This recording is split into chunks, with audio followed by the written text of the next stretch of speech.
Good luck for the final. Thank you. Salman, समझते हैं कि इंडिया के ऊपर ज़्यादा प्रेशर होगा इसलिए कि वो 2 मैच जीते हुए तो हैं, लेकिन फाइनल एक बड़ा मैच है। अगर कहीं वो हारते हैं तो बैकलैश भी बहुत आएगा। उनका मीडिया ऑलरेडी ये कह रहा है कि क्यों खेला पाकिस्तान से एशिया कप। सर फाइनल है, मेरे ख्याल से दोनों टीमों पे सेम अमाउंट का प्रेशर रहेगा और फाइनल का प्रेशर एक लग रहता है और हम कोशिश करेंगे कि हम इस गेम को जीतें, अपना पूरा बेस्ट दें। और उनका मीडिया सर क्या कह रहा है उससे हमारा कोई वो तलक ही नहीं है, वो जो मर्जी कहते रहे। सलमान, 2 मैचेस पाकिस्तान इंडिया से लूज़ कर गया, बाकी तमाम टीमों को आपने ट्राई नेशन जीती, आपने मजबूत श्रीलंका को हराया, बांग्लादेश के खिलाफ आप लोगों ने टारगेट चेज़ किया है। तो ऐसी क्या चीज़ है कि हमारे लड़के स्पेशली 2 मैच इंडिया के सामने लूज़ कर गए हैं, उससे फिर लोगों के जज्बात भी जुड़े हुए हैं? क्या वो एक एक्स्ट्रा प्रेशर है आप लोगों के ऊपर, या फिर दोनों टीमों डिफरेंट वे में क्रिकेट खेल रही थी पिछले 2 मैचेस में? सर पाकिस्तान इंडिया का ज़ाहिर बात है प्रेशर तो रहता ही है। अगर हम कहें कि उसका प्रेशर नहीं है तो वो मतलब गलत बात होगी। लेकिन हाँ, हमने उनसे ज़्यादा गलतियाँ की हैं इसलिए हम मैचेस नहीं जीते।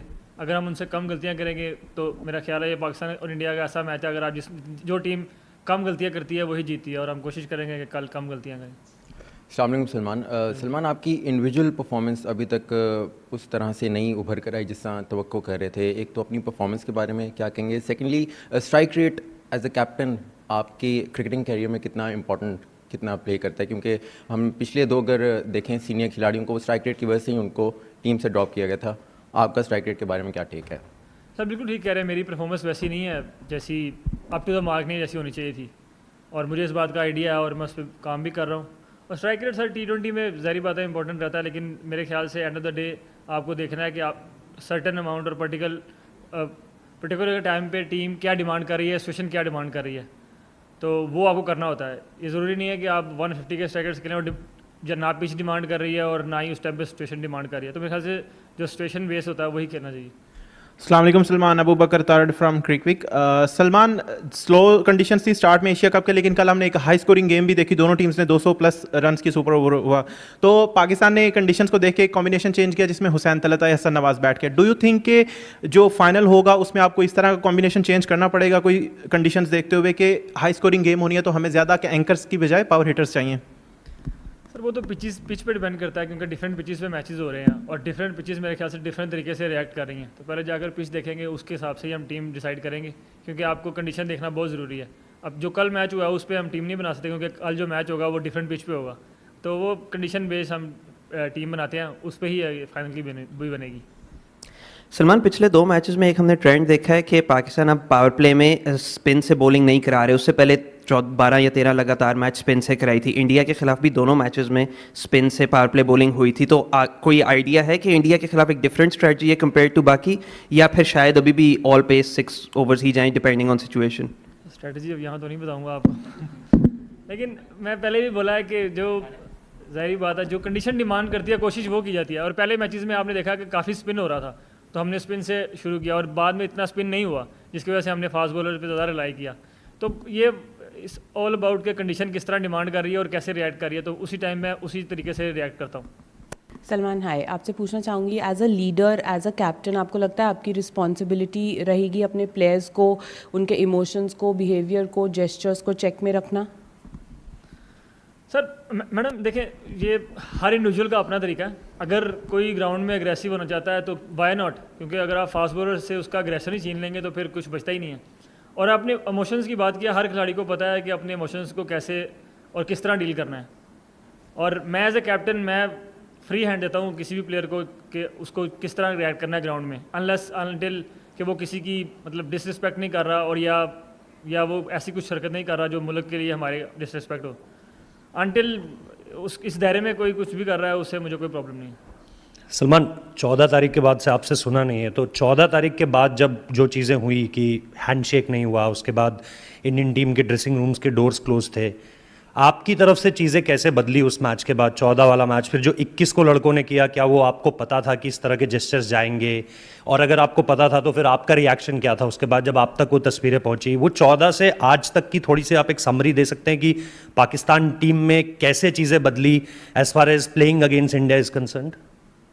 सर बात है हैंडशेक की, मैंने तो मतलब मुझे अभी क्रिकेट खेलते हुए ऑलमोस्ट मैं 2007 से क्रिकेट स्टार्ट की थी प्रोफेशनल, अंडर 16 वगैरह। मैंने आज तक ऐसा नहीं देखा कि हैंडशेक ना हुआ हो किसी दो टीम्स में। और मेरे अब्बू क्रिकेट के बहुत बड़े फ़ैन हैं और मैं उनसे क्रिकेट में सुनता रहता था, तो वो उससे भी 20 साल पीछे चले जाएँ, उन्होंने भी मुझे कभी ऐसी चीज़ नहीं बताई कि भाई दो टीमों का मैच हुआ और हैंडशेक नहीं हुआ। और मैंने यही सुना है कि आज तक ऐसा हुआ ही नहीं है, जब भी मैचेस हुए हैं हैंडशेक ज़रूर हुए हैं। और पहले भी इंडिया पाकिस्तान के मैचेस हुए हैं, उसमें मेरे ख्याल से इससे भी ज़्यादा चीज़ें थोड़ी कह लें कि हालात ख़राब थे, लेकिन तब भी हैंडशेक होते थे। तो हैंडशेक ना होना मेरे ख्याल से वो क्रिकेट के लिए अच्छी चीज़ नहीं है। और उसके बाद सर जस्टिस, मैं आपसे पहले भी कह चुका हूँ, अगर आप फास्ट बॉलर से उसका अग्रेशन छीन लेते हैं तो मेरा नहीं ख्याल कि वो उतना इफेक्टिव रहेगा, इतना होना चाहिए। और अगर किसी इंडिविजुअल को ग्राउंड पे अग्रेसिव होना है तो सर मैं तो पहले ही बोल चुका हूँ, मोस्ट वेलकम, चाहे वो हमारी टीम से चाहे उनकी टीम से है, तो मुझे उससे कोई मसला नहीं। मान 14 तारीख से आज 27 तारीख पे हम पहुंच गए हैं, तो ग्राउंड में जो क्रिकेट हो रही है वो तो अलग, लेकिन ग्राउंड से बाहर जो हमारे दोस्त कुछ एक्टिविटीज़ कर रहे हैं, उसमें मीडिया भी है, उसमें आम लोग भी हैं। तो इस सारी सिचुएशन में आपने अपने प्लेयर्स को नॉर्मल रहने के लिए और इन चीज़ों से दूर रह के अब फाइनल पे फोकस करने के लिए क्या पैगाम दिया? पैगाम सर कुछ भी नहीं है, क्योंकि ये जो हम कंट्रोल ही नहीं कर सकते जो ग्राउंड से बाहर चीज़ें हो रही हैं। हमारी टीम का एक चीज़ ज़रूर है कि हम वही चीज़ कंट्रोल करने की कोशिश करते हैं जो हम कंट्रोल कर सकें। और जो बाहर हो रहा है, जो मीडिया कर रहा है या जो भी आप जिनकी बात कर रहे हैं वो कर रहे हैं, वो हमारे कंट्रोल में ही नहीं है और उनसे हमें फ़र्क भी नहीं पड़ता कि कोई क्या बोल रहा है कोई क्या नहीं। हम लोग यहाँ पे आए हैं अच्छी क्रिकेट खेलने और हम अच्छी क्रिकेट खेल कर यहाँ से जाएंगे। हमारा जो गोल है वो एशिया कप जीतना है और हम कल उसके लिए ही ग्राउंड आएंगे। अच्छा सलमान भाई, जो इंडियन कैप्टन है वो कह चुके हैं कि वो अब पाकिस्तान टीम को हरीफ नहीं समझते हैं, तो किस हद तक तैयारी है और कल मैदान के अंदर मुकाबला होगा, बैटिंग किस रफ्तार से की जाएगी और आपके ऊपर कितनी जिम्मेदारी है कि आप भी अच्छा परफॉर्म करें? सर एज ए बैट्समैन तो सब पे ही जिम्मेदारी है कि सबको अच्छी परफॉर्मेंस करनी है और स्ट्रेटजी तो मैंने पहले ही बोला कि वो यहाँ थोड़ी बताऊँगा। और दूसरा, हम सबको आइडिया है कि हम बैटिंग उस तरह की नहीं की इस टूर्नामेंट में, तो हो सकता है सर हमने अपना बेस्ट फाइनल के लिए रखा और इंशाल्लाह फाइनल में ही बेस्ट निकले। सलमान, कल फाइनल होने जा रहा है, बड़ा फाइनल है, पूरी दुनिया की क्रिकेट की नज़रें यहाँ पर हैं, तो इस मैच के लिए टॉस की कितनी अहमियत होगी? कल जो मैच खेला जा रहा है उसमें टॉस की भी कोई अहमियत है? टॉस की मेरा नहीं ख्याल कि किसी भी गेम में आप कह सकते हैं कि अभी तक उतनी अहमियत हुई है, क्योंकि टॉस तो आपके कंट्रोल में नहीं है, तो आप उसको देखकर तो चीज़ें अपनी ना टीम बनाते हैं ना स्ट्रेटजी बनाते हैं। तो टॉस मेरे ख्याल से एक गेम को स्टार्ट करने का तरीका है और वो कल भी मेरे ख्याल से सेम ही रहेगा। सलमान, सबसे पहले तो आपको बहुत बहुत मुबारक हो। पाकिस्तान टीम और आपकी कप्तानी को लेकर बहुत ज़्यादा बात की गई, लेकिन इस वक्त जो ग्राउंड रियलिटीज़ हैं, ठीक है पाकिस्तान 14 को भी हारा, पाकिस्तान 21 को भी हारा, लेकिन भारत के पास भी 2 बैट्समैन हैं जिन्होंने इस टूर्नामेंट में 100 गेंदें खेली हैं। पाकिस्तान के पास भी 2 बैट्समैन हैं जिन्होंने 100 गेंदें खेली हैं। आपने 64 रन किए हैं, सूर्या कुमार यादव ने 71 रन किए हैं। लेकिन जो दोनों टीमों में इस वक्त बुनियादी फ़र्क है, पाकिस्तान की बॉलिंग है, जिसमें शाहीन शाह अफरीदी ने 8 आउट किए हैं, हारिस रऊफ़ ने 9 आउट किए हैं।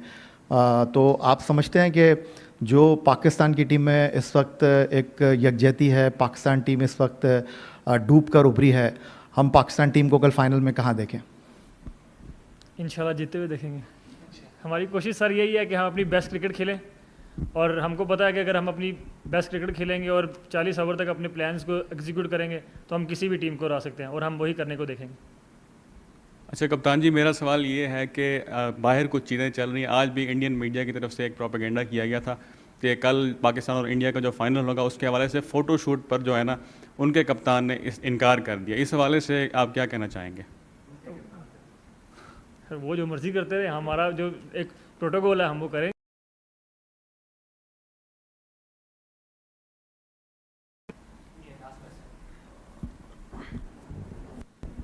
सलमान, साइम एक बहुत ही बेहतरीन खिलाड़ी है, लेकिन ये टूर्नामेंट में 4 ज़ीरोज़ हुए हैं। ऑब्वियसली यंगस्टर हैं, तो as a senior cricketer, as a captain, आप साइम आइब को क्या बोल रहे हैं? और ऐसे प्रेशर मैच में जो परफॉर्मेंस उसका हो रहा है, मतलब क्या कुछ और प्लान्स है या you are backing him even after the performance? Saim Ayub ऐसा प्लेयर है जो मतलब मुझे लगता है कि पाकिस्तान को नेक्स्ट 10 ईयर्स सर्व कर सकता है और आई एम रियली होपिंग कि वो करे। तो इस तरह के जो इंडिविजुअल्स होते हैं मेरे ख्याल से उनको आपको बैक करना ही पड़ता है कि अनटिल मतलब ऐसी सिचुएशन आ जाए जहाँ पर आपको बहुत ज़रूरी है चेंज करना।